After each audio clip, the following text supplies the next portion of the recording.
दोस्तों अगर आप भी अपने मोगरे के पौधे को पूरी गर्मी इस तरह से फूलों से भरना चाहते हैं तो इस टाइम पर इन घरेलू चीज़ों का इस्तेमाल ज़रूर करें। अगर इनका इस्तेमाल इस टाइम पर अपने मोगरे के पौधे में आप करते हैं तो पूरी गर्मी आपका मोगरे का पौधा सैकड़ों फूलों से भरा रहेगा। तो ये कौन सी चीज़ें हैं और किस तरीके से हमें अपने पौधों में इनका इस्तेमाल करने वाले आगे वीडियो में बताने वाले, तो वीडियो स्टार्ट करते हैं। नमस्कार दोस्तों मोगरे का पौधा बेहद ही खूबसूरत खुशबू देने वाला पौधा है। अगर एक प्लांट भी आप अपने घर आंगन में लगा लेते हैं तो पूरा घर आंगन इनके फूलों की खुशबू से महक उठता है। लेकिन मेरे पास ऐसे बहुत सारे कमेंट आते हैं कि मैम हमने मोगरे का प्लांट लगा रखा है, प्लांट काफ़ी हेल्दी है, ग्रोथ भी कर रहा है, लेकिन उसमें फूल नहीं आ रहे हैं। अगर आपके पौधे के में भी इस तरह की समस्या हो रही है तो ये वीडियो खास आपके लिए होने वाला है दोस्तों, क्योंकि आज मैं कुछ ऐसी टिप्स और कुछ ऐसी घरेलू चीज़ों का इस्तेमाल बताऊंगी जिसके इस्तेमाल करते ही आपका मोगरे का पौधा, जैसे आप मेरे प्लांट को देख रहे हैं ना, मेरा छोटा सा प्लांट है दोस्तों और 8 इंची गमले में लगा हुआ है। आप इसकी ग्रोथ देख सकते हैं और सबसे बड़ी बात ये जो प्लांट है ये कटिंग से मैंने तैयार किया था और इसकी ग्रोथ आप देख सकते हैं और फूलों की संख्या आप देख सकते हैं। पूरा प्लांट फूलों से भरा हुआ है, हर एक ब्रांच पर कलियां बनी हुई है और कितने सारे फूल, इतने फूल खिले हुए कि आप इनकी गिनती भी नहीं कर पाएंगे दोस्तों।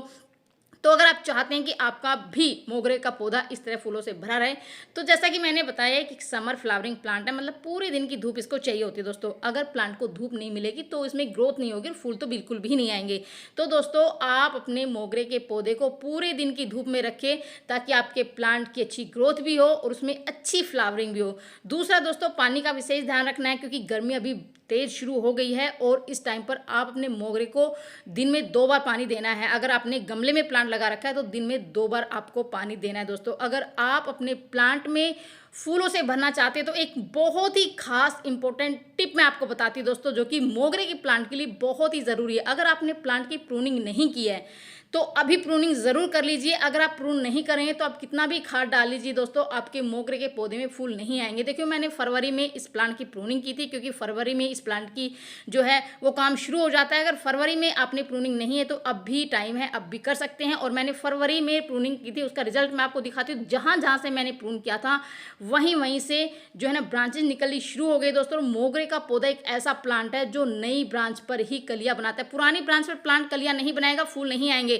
तो इस बात का विशेष ध्यान रखना है कि प्रूनिंग करने के बाद जहाँ जहाँ से नई ब्रांच निकलेगी वहीं से ही प्लांट से कलियां बनेगी और आपका पूरा प्लांट फूलों से भर जाएगा। जैसे आप मेरे प्लांट को देख रहे हैं, मैंने फरवरी के मिड में मैंने इसकी प्रूनिंग की थी और अब पूरा प्लांट न्यू ग्रोथ से भर गया है दोस्तों। बहुत सारी ग्रोथ इसमें शुरू हो गई है और प्लांट में कलियां बननी भी शुरू हो गई है।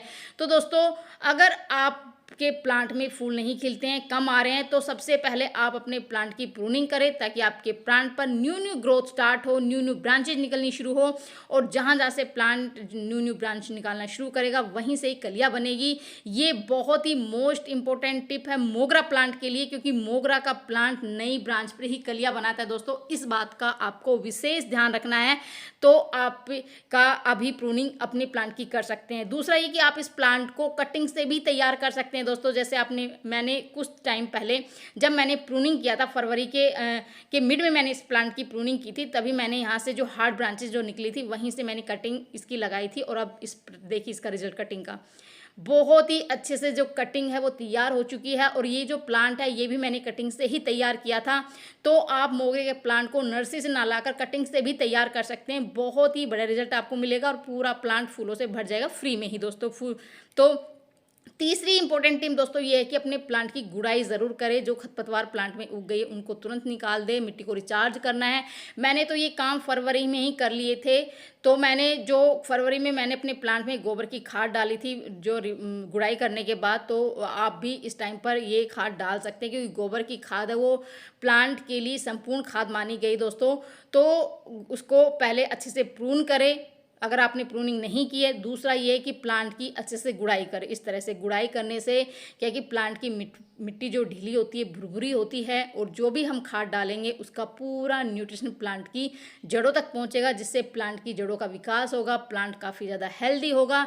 दूसरा ये प्रॉपर ऑक्सीजन और सूर्य का प्रकाश प्लांट की जड़ों को मिलेगा, जिससे किसी भी तरह का फंगस हो, कीटों का अटैक वो बिल्कुल ख़त्म हो जाएगा और आपके प्लांट बहुत ही अच्छे से ग्रोथ करेगा दोस्तों। जैसे आप मेरे प्लांट के छोटा सा प्लांट है, छोटे से पॉट में लगा हुआ है, लेकिन आप प्लांट की ग्रोथ देख सकते हैं दोस्तों। और इसमें फूलों की संख्या इतनी ज़्यादा आती आती है, छोटे से प्लांट पर पत्ते नहीं फूल ही फूल नज़र आएंगे। जैसे आप मेरे इस तरह से आप देखिए न्यू न्यू ब्रांचेस शुरू हो गई है, तो इन बातों का विशेष ध्यान रखना है। तो अभी आप ये काम करने के बाद मिट्टी पर हमें काम करना है। तो मिट्टी में सबसे पहले मैंने बताया कि गोबर की खाद आपको अपने प्लांट में डालनी है। गोबर की खाद में बहुत सारे पोषक तत्व होते हैं दोस्तों। मैं पहले गोबर की खाद वो डाल चुकी हूँ। अगर आपने गोबर की खाद अभी तक नहीं डाली, अगर गोबर की खाद नहीं है तो वर्मी कंपोस्ट या किचन वेस्ट कंपोस्ट का भी आप इस्तेमाल कर सकते हैं। दूसरी चीज़ जो इसमें अभी आपको डालनी है वो है लकड़ी की राख। लकड़ी की राख डाल सकते हैं, उपले की राख डाल सकते हैं, कोई भी आपके पास हो, क्योंकि ये एक बेहतरीन कीटनाशक तो है ही है, साथ में एक फर्टिलाइजर भी है, एक खाद का काम भी करता है। और इसमें भरपूर मात्रा में पोटेशियम, कैल्शियम, मैग्नीशियम, फास्फोरस और भी बहुत सारे सूक्ष्म पोषक तत्व होते हैं, जैसे आयरन होता है, बोरान होता है, जिंक होता है, कॉपर होता है। और ये मिट्टी के पीएच लेवल को कम करता है, जिससे हमारे प्लांट की ग्रोथ काफ़ी अच्छी होती है, कीटों का अटैक कम होता है दोस्तों।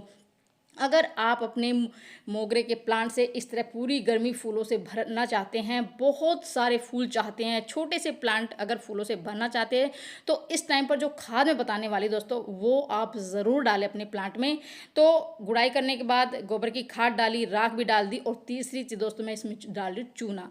चूना प्लांट के लिए बहुत ही ज़्यादा ज़रूरी है। चूने में भरपूर मात्रा में कैल्शियम होता है, क्योंकि कैल्शियम की कमी से हमारे प्लांट का विकास रुक जाता है, इसमें फ्लावरिंग नहीं होती, प्लांट काफ़ी ज़्यादा कमज़ोर हो जाता है, पत्तियां हैं वो मुड़नी शुरू हो जाती है दोस्तों। अगर आप चूने का इस्तेमाल करते हैं, अगर आपके पास चूना नहीं है तो जो ब्लैक बोर्ड पर चौक आता है ना, जो स्टेशनरी की दुकान पर बहुत ही आसानी से मिल जाएगा, आप वो भी ले सकते हैं। उससे बढ़िया सस्ता और बेहतरीन सोर्स नहीं है कैल्शियम का, तो चूने का इस्तेमाल कर सकते हैं, या फिर आप इस तरह से जो चौक का इस्तेमाल कर सकते हैं, दोनों चीज़ों का। तो आप एक प्लांट के लिए इस तरह से 1 चम्मच के करीब आप इसमें चूना डाल दीजिए दोस्तों। दोनों चीज़ों को अच्छे से प्लांट में मिक्स कर दी दोस्तों, बहुत ही बढ़िया रिजल्ट आपको मिलेगा। तीसरी खाद बहुत ही ज़्यादा ज़रूरी है, जो कि लिक्विड खाद है दोस्तों, और वो इस टाइम पर अगर आप मोगरे के प्लांट में डालते हैं तो बहुत ही बढ़िया रिजल्ट आपको मिलेगा।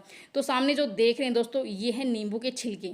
इसको मैंने 24 घंटे के लिए पानी में भिगो कर रखा था। इसकी जगह आप संतरे के छिलके ले सकते हैं, या फिर मौसम्बी के छिलके ले सकते हैं, किसी भी तरह के छिलके आप ले सकते हैं। मेरे पास नींबू के छिलके हैं, तो मैंने 1 से 1.5 नींबू के छिलके इस तरह से पानी में डिबो के रख दिए थे, क्योंकि नींबू के छिलके में ये है ना, ये प्राकृतिक खाद है हमारे मोगरे के प्लांट के लिए, और इससे चींटियाँ दूर रहती है, कीड़े दूर रहते हैं, किसी भी तरह का जैसे एफिड्स है वो दूर रहते हैं। और ये बहुत ही बड़े, इसमें विटामिन सी होता है, कैल्शियम होता है, पोटेशियम होता है, फास्फोरस होता है दोस्तों, जो कि हमारी प्लांट की अच्छी ग्रोथ के लिए, अधिक फ्लावरिंग के लिए बहुत ही ज़्यादा ज़रूरी है। और सबसे ज़रूरी कि मिट्टी को एसिडिक बनाते हैं, और मोगरे के प्लांट को एसिडिक मिट्टी बहुत पसंद है। अगर प्लांट की मिट्टी एसिडिक रहेगी तो हमारे प्लांट में भरपूर मात्रा में फूल खिलेंगे दोस्तों, और कलियाँ झड़ने की समस्या आपके प्लांट पर बिल्कुल भी नहीं आएगी। तो आपको इस तरह से एक खाली जार में नींबू की छिलकी भिगो के रखनी है 24 घंटे के लिए। उसको छान कर आप उसमें 2 गुना सिंपल पानी डाइल्यूट करके अपने प्लांट में डाल दीजिए दोस्तों। इससे चींटियाँ नहीं आएगी, किसी भी तरह का एफिड्स नहीं लगेगा, कीड़े नहीं लगेंगे, और हमारे प्लांट की ग्रोथ तो काफ़ी अच्छी होगी, मिट्टी एसिडिक होगी, जिससे हमारी प्लांट है वो बहुत ही अच्छा। देखिए ड्रेनेज बहुत ही ज़रूरी है, प्लांट में ड्रेनेज होना बहुत ज़रूरी है। अगर आपके प्लांट का ड्रेनेज अच्छा नहीं रहेगा, जैसे जो भी हम पानी डालते हैं तो एक्स्ट्रा पानी, अगर एक्सेस पानी जो निकल जाएगा तो प्लांट की ग्रोथ अच्छी रहेगी। अगर वो जमा रहता है तो मिट्टी जो जड़ें हैं वो सड़नी शुरू हो जाती है। तो ये दोस्तों बहुत ही ज़रूरी है कि आप जो ड्रेनेज होल है उसका विशेष ध्यान रखें, और आपके प्लांट बहुत अच्छे से ग्रोथ करेगा, बहुत सारे फूल खिलेंगे पूरी गर्मी। तो ये थी छोटी सी जानकारी, पसंद आई तो लाइक से ज़रूर करती। मिलती नहीं, बाय बाय दोस्तों।